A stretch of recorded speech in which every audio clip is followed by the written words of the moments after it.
Well, look, it's 70 years ago that we had the Yalta Conference, sometimes known as the Crimea Conference, sometimes known as Operation Argonaut. The Argo, because, of course, the Colchis, right, the home of the Golden Fleece, was thought by the Greeks to be somewhere in the Crimea. Jason, right? and the Argonauts. And the Argonauts. But this is just the Argonauts.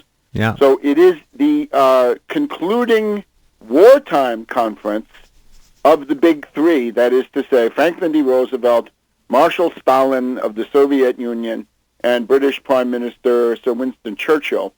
And they were meeting essentially at the end of January, beginning of February 1945. And of course, it's just just about the same time that the Red Army shuts down the Auschwitz death camp in Poland, right? So you get the idea. You're sort of in the last phases of World War II, but there's also the sense that it could go on for quite a while because it did. It went on in Europe until May, and then in Asia all the way to August or September, depending on how you want to count it. So this is the conference at the end of the war, and we have to look back to it, I think, to get some lessons, right, to understand some things about the underlying dynamics of the modern world. Now, I would like to call everybody's attention to what I've written about this. This is in my website, right, tarpley.net, and it's the article involved starts from the coup d'etat of April 12th, 1945 in Washington. We're sort of getting into the geometry of that anniversary, right, 70 years ago. April 12th, 1945, Roosevelt died, but of course he didn't just die, he was poisoned. This was an assassination. And to sort of set the framework for the entire thing. After the war, the son of President Roosevelt, and this is Elliot Roosevelt, went to meet with Stalin. He went to visit Stalin in the Kremlin to interview him, right? To interview him for a U.S. Publication, right? Journalism. I think it was Look magazine, Gardner Cowles.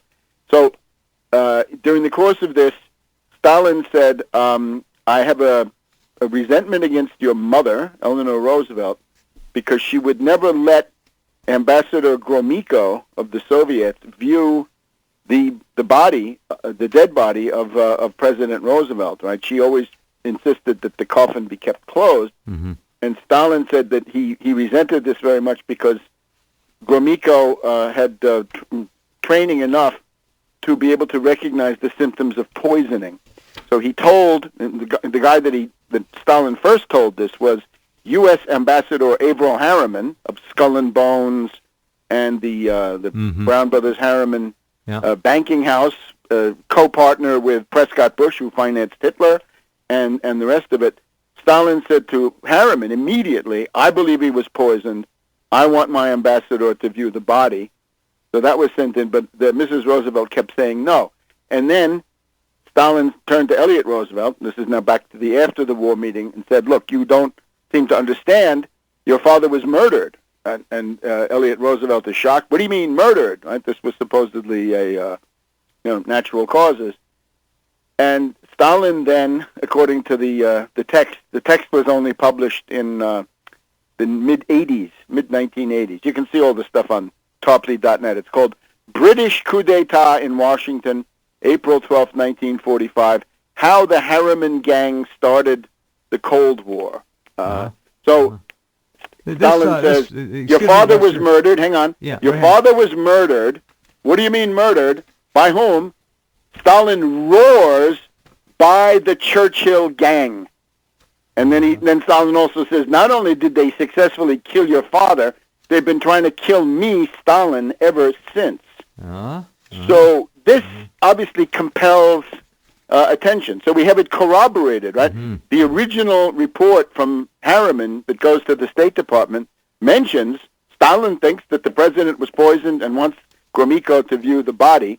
And then we have this other story, 46 or thereabouts, right, after the war, where Stalin says the same thing to Elliot Roosevelt, who very unwisely didn't publish it. Should have been published in a timely way, but wasn't. He waited 40 years to publish it. Not so good. So this is sort of the terrain. And look, just to complete this sort of framework before we go into the political issues, if you look at the U.S. delegation at Yalta, right? So they have to go all the way to the Black Sea, and this is a very complex combination trip. They're then housed in these old Tsarist palaces, some of which had been used as vacation homes for workers or the wounded in World War II. But they're in bad shape, right? Because everything in the Soviet Union is badly kept because of the tremendous drain of the war, right? Unimaginable by anybody else in the world. So there are rats, and the plumbing is bad, and so forth. But on the way home from the Yalta conference, one top member of the U.S. delegation drops dead, and that is this guy Pa Watson, the military advisor to President Roosevelt, who had served him for quite a number of years, and this was a tremendous psychological blow. He died sailing home. Harry Hopkins, one of the absolute key people in the economic recovery and then in the Lend-Lease deliveries, right, the U.S. economic mobilization to keep Russia, Britain, and China, all three of those, they quite likely one or more of them would have collapsed if it hadn't been for these Lend-Lease deliveries, right? Well, basically, you take it, right? We don't care. We'll worry about the money later. We're lending it or leasing it to you. We'll discuss the terms later. Right now, we have to win the war. Tremendous thing. So that's Harry Hopkins. He is so sick that he has to drop out of the convoy going home and go to Spain and try to survive. He had just a few more months to live when you came right down to it. What did he die of? And well, he had some long-standing medical problems, right? Hard to, especially for a non-medical doctor like myself. But he had been, even at the beginning of the war, he had relied on injections to keep himself going. But then of course Roosevelt, and Roosevelt will of course die then February, March, April, like 2.5 months later. So look at the mortality rate in the U.S. delegation. It suggests that all was not well with the security, right? That there was something else going on. Yeah. Now the Roosevelt poisoning has been talked about, not necessarily right up front, but it's been talked about in the background for years and years. And it would suggest, if you watch the man in pictures, that this poisoning took place over a period of time.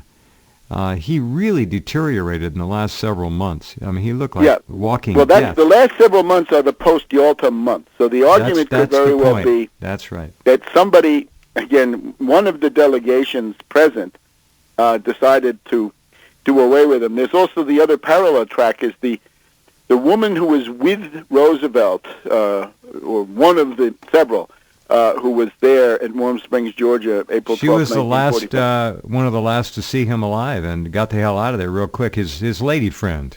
Well, no, I'm not worried about her. I'm concerned about the Russian woman painter Shumatov, Elizabeth Shumatov. That's the one who was there. Now she was brought in, and you can see the portrait that she was painting. That's correct. That's published in various. But places. Was she not friends with Roosevelt's paramour? Lucy Mercer. So we have Lucy Mercer is the love interest of Roosevelt, but this Lucy Mercer, who knows what she thinks or understands, she invited in, allegedly, the Shumatov to do a painting. And the problem then is that Shumatov is an anti-communist white Russian emigre. And I'm afraid if you look back to the period between the world wars, think of it like this.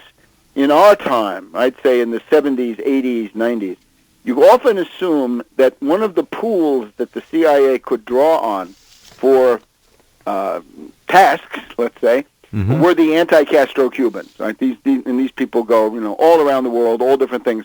Watergate, right? All those people, Bernhard Barker and so forth. Those are really Cubans. You find Cubans in the preparations for 9/11. Cubans in obviously the Bay of Pigs, right? Felix Rodriguez, Max Gomez, all these people. Ramon Chichi Quintero.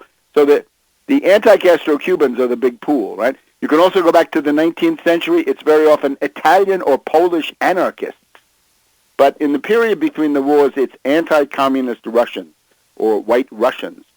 And these are people who hate Stalin and sometimes have Hitler sympathies, but they also hate Roosevelt because they accurately estimate that Roosevelt was saving Stalin from being destroyed by Hitler, or at least contributing a lot to that. So she's there, and she's got her paint box with her, and there doesn't seem to be any indication that anybody tried to examine her paint box exactly right. to see what chemicals were present in these colors, right? Does she have, blue, green, yellow, arsenic, strychnine, cyanide, right? Or what does she have there?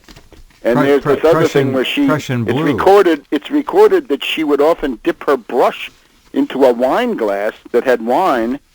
So you could imagine that kind of action going back and forth and maybe reaching over to Roosevelt, because Roosevelt was drinking continuously in these times, or quite frequently anyway. So there's a body of suspicious evidence. Now the big question then, of course, is what's going on here? Mm-hmm. And here the principal source, and it's a very good source. It's as good as any source you're going to find on World War II.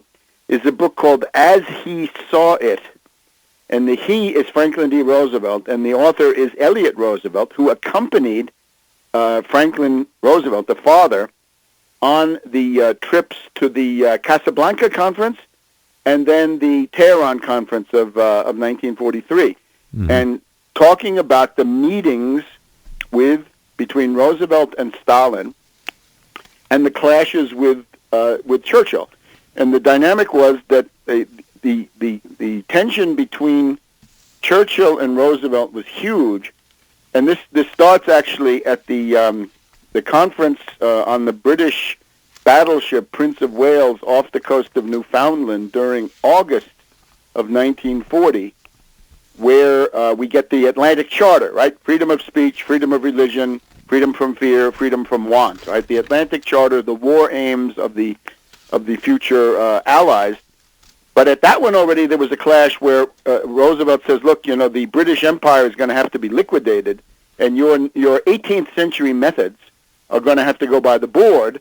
And at that point, Churchill is so much in need of pleasing Roosevelt and getting things from the U.S. that he doesn't dare overdo his rage-filled response. But it's clear that the British, at this August 1940 conference, they already get the idea that if the Anglo-Americans win the war, their problems are only going to be beginning, because Roosevelt is going to act to dismember the British Empire, which, in fact, he started to do in the months before his death. Right. So that's the root of the hostility is primarily that. What's going to be the layout in the post-war world?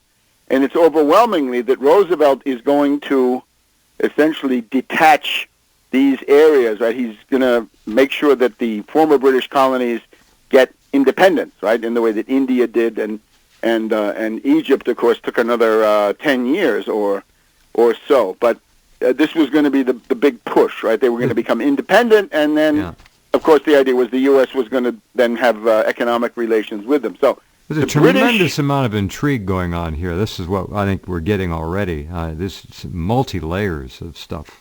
Yes. There are books about the house on R Street, that is to say a British spy ring run by this character Intrepid, Sir William Stevenson. Mm-hmm. The British Security Coordination in New York had worked to essentially counter pro-Nazi propaganda forces in the U.S. and so forth. But then, as time went on, and 42 turned into 43 and 44, this British security operation, and the key person that I should probably mention is the author of Charlie and the Chocolate Factory, Roald Dahl, D-A-H-L, was a British spy in this operation on R Street. Mm-hmm. This is now part of an embassy. But they schemed and schemed and schemed to make sure that Harry Truman would be the vice presidential candidate with Roosevelt in November 1944, not the New Deal forces, right? The Secretary of Agriculture at that time was considered. They made a 90-degree turn away from that, at least. Was considered pro-Soviet. Now, the Secretary of Agriculture, right? You know who I mean. Yeah. The idea was if you were going to have Roosevelt liquidated, then you couldn't have this Secretary of Agriculture. My God, it's got to come to me. But so instead you have Harry Truman, and Harry Truman, of course, is this little ward-heeling politician. He's very corrupt. He works for Boss Pendergast. Boss Pendergast is in jail. And so could Harry Truman be in jail at any time if certain people wanted to have him in jail. A. Wallace. Henry Wallace. Yeah, there we go. And he had some problems too, right? He had problem mysticism. He had all sorts of things going on.